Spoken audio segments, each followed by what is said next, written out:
itu Bu, ketika kita sedih, marah, badan kita itu keluar hormon stres.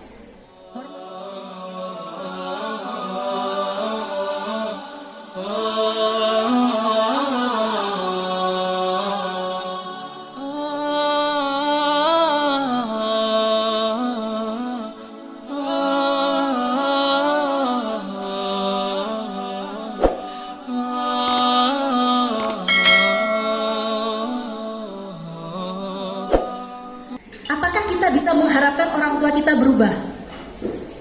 Itu di luar kendali, Bu. Merubah orang itu kita hanya bisa menyampaikan, apakah dia berubah atau tidak, itu di luar kendali. Apalagi orang tua udah hidup puluhan tahun dengan sifat yang sama. Apakah bisa berubah sehari, 2 hari, sebulan, 2 bulan? Jadi kitanya yang harus berubah, yang berubah menyikapinya. Dengan bagaimana kita lebih memahami orang tua. Oh, orang tua saya dulu mah nggak ada ilmu parenting, belum ada teknologi, orang tua saya kurang ilmu, udah sifatnya seperti itu. Mungkin ini juga sebagai ujian kesabaran, tetapi di balik sifatnya seperti itu ada juga loh kebaikan dari orang tua. Bagaimanapun juga dia menghidupi saya ketika saya belum mandiri. Coba kita lihat sisi baiknya apa. Jadi menilai orang tua dengan berimbang. Yang terberat adalah apa? Kita mohon maaf kepada orang tua, kita mohon maaf kepada, ya mohon ampun kepada Allah, lalu kita juga memaafkan orang tua. Gitu ya, ya Allah atas segala perilaku orang tua saya dahulu, gitu ya, saya ikhlaskan. Bagaimanapun alhamdulillah saya sekarang misalnya sudah mandiri, saya punya kehidupan sendiri, saya sudah dewasa. Tolong ya Allah bimbing saya untuk langkah saya ke depan. Ini ya, Quran surat Asy-Syura ayat 36 sampai 37. Apapun kenikmatan yang diberikan kepadamu, maka itu adalah kesenangan hidup di dunia. Sedangkan apa yang ada di sisi Allah lebih baik dan lebih kekal bagi orang yang beriman, dan hanya kepada Tuhan mereka bertawakal. Dan juga bagi orang yang menjauhi dosa-dosa besar dan perbuatan keji. Dan apabila mereka marah, segera memberi maaf. PR ya Bu ya, Bapak dan Ibu, belajar memaafkan. Gitu ya. Kadang kita selalu bermental korban. Misalnya dulu orang tua memperlakukan kita seperti itu, atau justru bahkan kita nggak tahu wajah orang tua kita atau wajah ayah kita atau wajah ibu kita karena misalnya kita ditinggalkan, misalnya ya, kan banyak kejadian seperti itu. Bagaimana ya supaya hidup ini seperti tidak terus-terusan membawa beban, membawa dendam? Itu Bapak dan Ibu memaafkan. Itu demi apa? Demi kesehatan jiwa kita sendiri. Karena ketika kita membawa marah, membawa dendam ke orang tua, berat Bu. Kalau kita sering lihat medsos tuh sekarang rasanya plong gitu. Nah, di titik Bapak dan Ibu bisa memaafkan, enak Bu, Bapak Ibu melangkah itu. Gitu ya. Apapun itu, apakah itu luka kepada orang tua, luka dalam pernikahan misalnya dengan pasangan, di titik kita sudah bisa memaafkan, kita tuh lebih happy. Kalau kita terus-terus merasa sebagai korban, wah saya mah terzolimi, Allah nyeri hati teh, mesti abi mah kalau teh menikitu misalnya, aduh suami teh menikitu, wah terus-terusan dalam posisi seperti itu nggak akan maju dan sakitnya ada terus gitu ya Bapak dan Ibu. Gitu ya. Jadi ketika kita ada sesuatu yang menyakiti, ya kita perlu waktu untuk mengeluarkan rasa, perlu ya Bapak dan Ibu. Ya Allah nyeri-nyeri teuing gitu ya, perlu. Ya Allah kalau teh meunikitu kata-katana teh di zaman baheula ti leutik nepi ka ayeuna, ya Allah si mama gitunya omongan teh misalnya kayak gitu ya. Ya itu harus kita keluarkan dulu rasa sedih, marah. Tapi setelah itu kita coba melihat lebih bijaksana.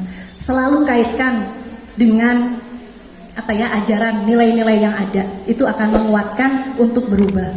Tuh. Karena intinya mah tidak ada yang sia-sia ya Bapak dan Ibu. Ketika kita bersabar dapat pahala, bersyukur dapat pahala. Itu aja. Sedih, sakit hati tidak akan ada sia-sia. Kalau kita menerima, mengikhlaskan, insya Allah jadi pahala, nggak ada yang sia-sia. Jadi tidak perlu menangisi terlalu lama yang rasa-rasa marah, sakit, kecewa, karena tidak ada yang sia-sia. Apalagi kalau memaafkan mah pahalanya langsung dari Allah, karena itu susah, berat, tetapi insya Allah bisa. Jadi ibarat orang yang tidak memaafkan ya Bapak dan Ibu, seperti dia itu, kalau guru saya bilang ya, seperti saya belajar dari guru saya Pak Asep, orang ada apa ya, celurit atau pisau atau apa yang nancep terus, selalu dibawa gitu ya. Jadi nggak akan sembuh karena kemana-mana dia selalu membawa racun.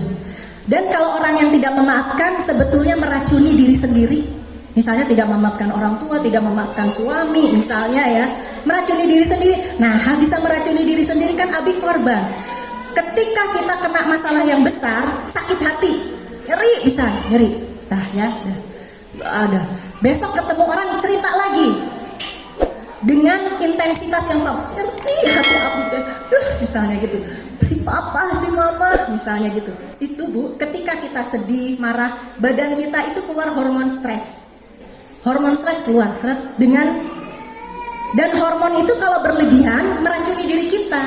Makanya ada yang mempengaruhi jantung, mempengaruhi elastisitas pembuluh darah, hormon stres, merusak lambung. Nah itu hormon stres tuh.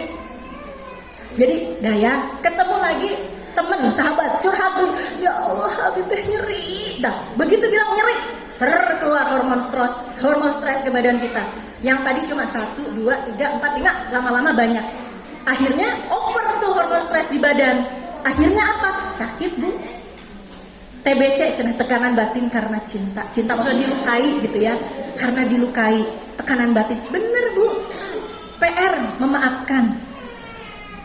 Jadi orang-orang yang misalnya ada penyakit-penyakit tertentu, coba dicek dulu. Jangan-jangan ada beban sakit hati yang belum termaafkan. Biar sehat ya Bapak dan Ibu kita gitu. Biar strong melewati hidup. Bukan dengan banyak curhat, tetapi tidak memaafkan, nggak akan merubah apa-apa gitu. Jadi kalau dari agama kita kan, ketika ada suatu musibah menimpa kita, bisa jadi itu karena kesalahan diri kita sendiri ya. Jadi makanya kita perlu banyak istighfar dan introspeksi. Abi nu nyeri teh, nah abi nu salah, introspeksi. Dan itu mah kata Allah gitu. Introspeksi supaya apa? Supaya tidak terlibat masalah yang sama, supaya tidak sakit hati lagi dengan situasi yang sama. Nah, ini ceritanya masa lalu ya. Kalau terkait masa lalu, PR kita adalah belajar memaafkan supaya kita melangkah lebih ringan. Udah memaafkan apa? Belajar. Gimana jadi orang tua yang baik. Supaya apa? Kita tuh nggak mewariskan luka-luka lagi ke anak kita. Gitu. Jadi anak kita bisa lebih sehat dari kita. Ada anak Bu yang dipacu terlalu berlebihan belajar. Jadi ketika gagal nggak diajarin. Ada kasus guru gitu ya. Dulunya mah anak berprestasi gitu. Orang tuanya tuh sangat. Tapi akhirnya ketika gagal itu depresi gitu.